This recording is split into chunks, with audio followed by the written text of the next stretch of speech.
no man can do as God can do. He can see me now, but I cannot see him. Oh, may I not go in the way of a bad boy, for a bad boy cannot go to God. Oh, hello. Excuse me. I was just practicing my English. Mr. Bingham says I must practice every day if I want to be an educated man like him. My name is William Beals, and I am 13 years old. I did not always know how to speak so well. When I was born in 1811, here on Oahu, almost no Hawaiians spoke English, nor did we have a written language of our own. How could we manage in such a state? Now that I think about it, things were very complicated back then. There were so many rules and customs to keep track of. There was a great deal expected of me by my people, especially because I hailed from two different cultures. Before 1819, very few white men lived in the islands. Sailors working in the sandalwood trade often passed through, but they usually did not stay for long. It was one of these sailors that met my mother. My people call me a hapa. That means that I am part Caucasian and part Hawaiian. My father did not stay in Hawaii, so my mother and Ohana raised me. Those were difficult days. I lived the first few years of my life under the reign of King Kamehameha I. I never met him, but he seemed like a very serious man, always making war on other people. The king had very strict rules. Mother said they were called the kapu. It was very, very bad to break the kapu. I heard that if you stepped on the Aliti shadow, he sacrificed you at the heiau. I made sure I never stepped on any Aliti shadow. Even as we stayed true to our ancient customs, the arrival of the Europeans greatly changed our kingdom. They brought with them the guns Kamehameha would use to conquer the islands, and introduced many new diseases to the islands, diseases we had not heard of or seen before. The Westerners had built up immunities over the years, but things like ma'iokulu, what the white men called typhoid fever, could kill Hawaiians within a day of exposure. By the time the missionaries arrived in 1819, our population was less than one half what it had been 26 years earlier. Why would the gods allow this senseless slaughter to occur? They remained strangely silent. Not even the kahuna or the soothsayers could determine their reasons. Maybe the old gods simply did not work anymore. By the time Kamehameha I died, the islands were very unstable. So many were dead, and many wondered if the kingdom he had created would crumble in his absence. In his life, Kamehameha had many wives, but his favorite was named Kaahumanu. She was a very ambitious woman. When Liholiho arrived on Oahu, Kaahumanu met him on the beach in her dead husband's red royal cape. Soon after, she declared herself the Kahina Nui, or co-ruler of all the islands. Kaahumanu and Liholiho needed to assert their authority, so they decided to abandon the old kapu system. Kaahumanu sat with Liholiho at his inauguration feast, a kapu that certainly would have resulted in her death in the past. They destroyed religious statues and burned the heiau. It was a very scary time. I was so afraid that the gods would suddenly return and take terrible vengeance on us.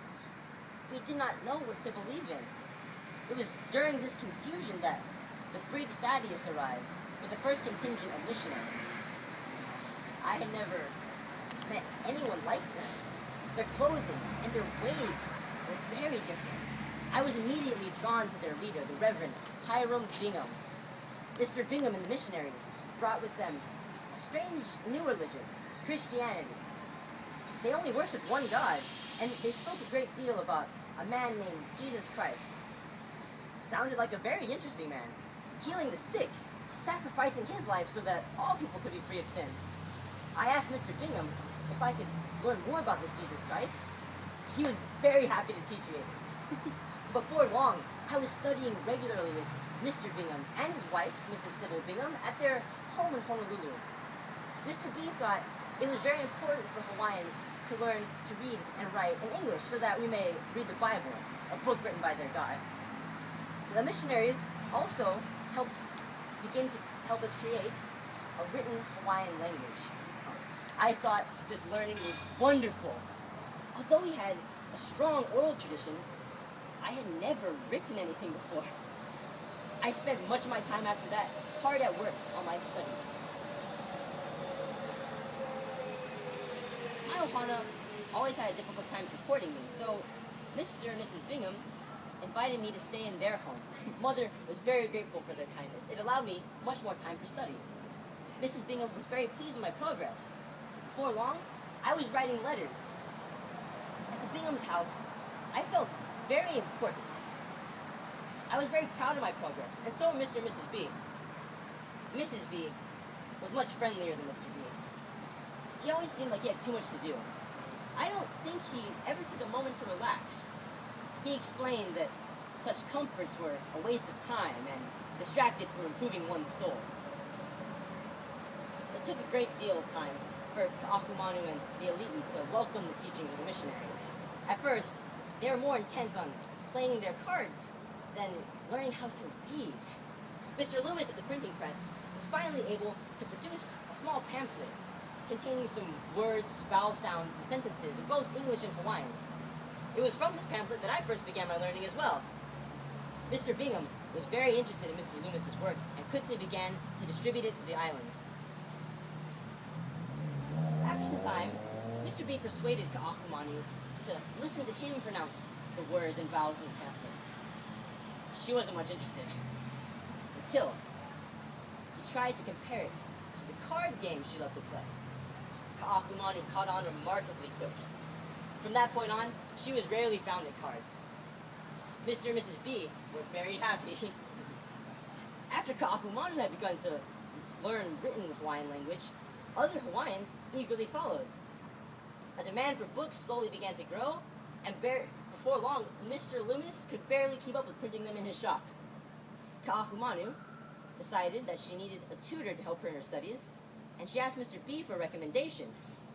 To my astonishment, he chose me.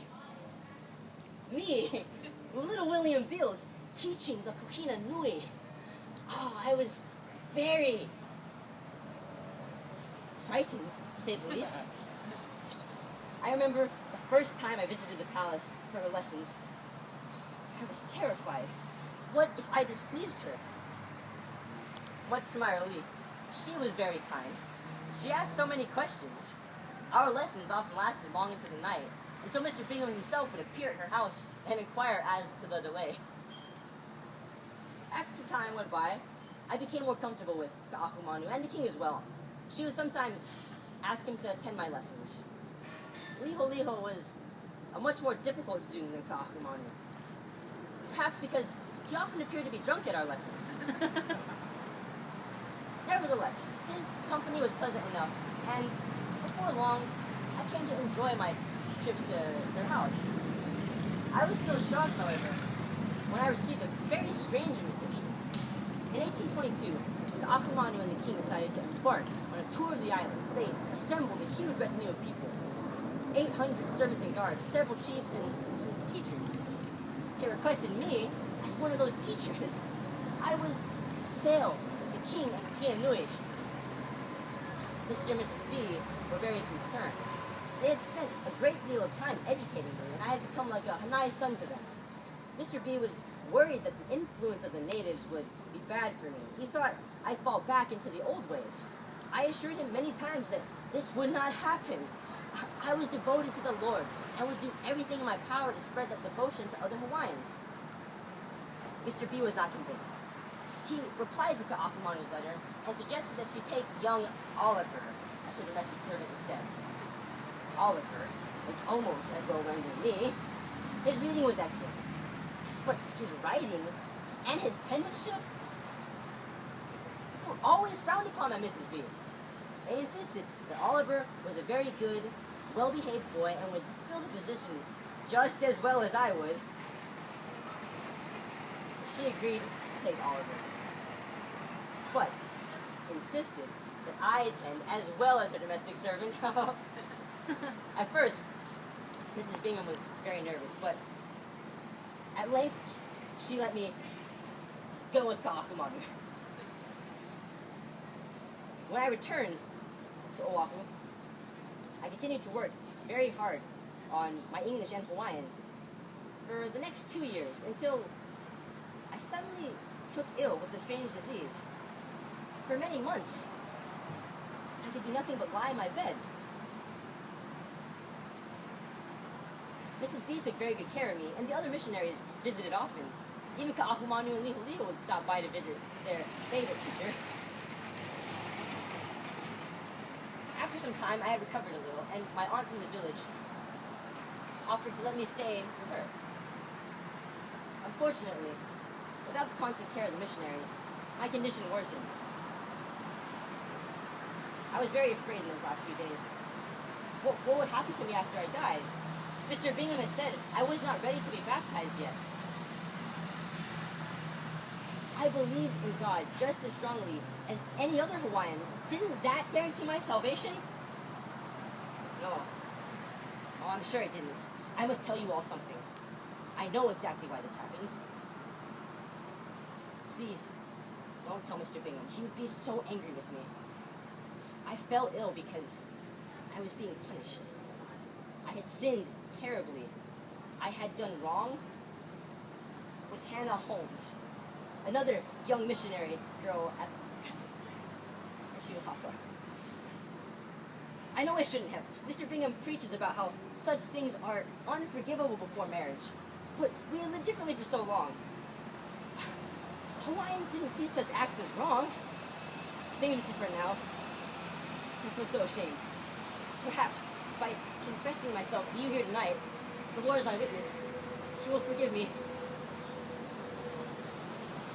I died Monday, February 16th, 1824, at the age of 16. My funeral was the next day. At the meeting house, Mr. Bingham gave a short prayer. Thus a youth, he said, who 6 months ago was as promising as anyone in the Sandwich Islands. A youth who we had nurtured for a long time with care and tenderness, and of whose future we had entertained high hopes, has found an early grave. His probation ended. His time for improvement closed. His opportunities for preparing for death, judgment, and eternity forever past. His words were stern and cold as I had come to expect from Mr. Bingham. But I was told he had a single tear in his eye. He lost a son that day. I am very proud of my service to the Lord. I had done as much good as anyone could have in my short time on this earth. I'm glad to hear that 1 year after my death, Kaahumanu was baptized in the name of the Lord. After that, many powerful Hawaiians followed her example. And before long, we were an educated Christian nation. I only wish I had lived to see it. Well, if you'll excuse me, I must return to my studies. It was very nice to meet you all. Good night.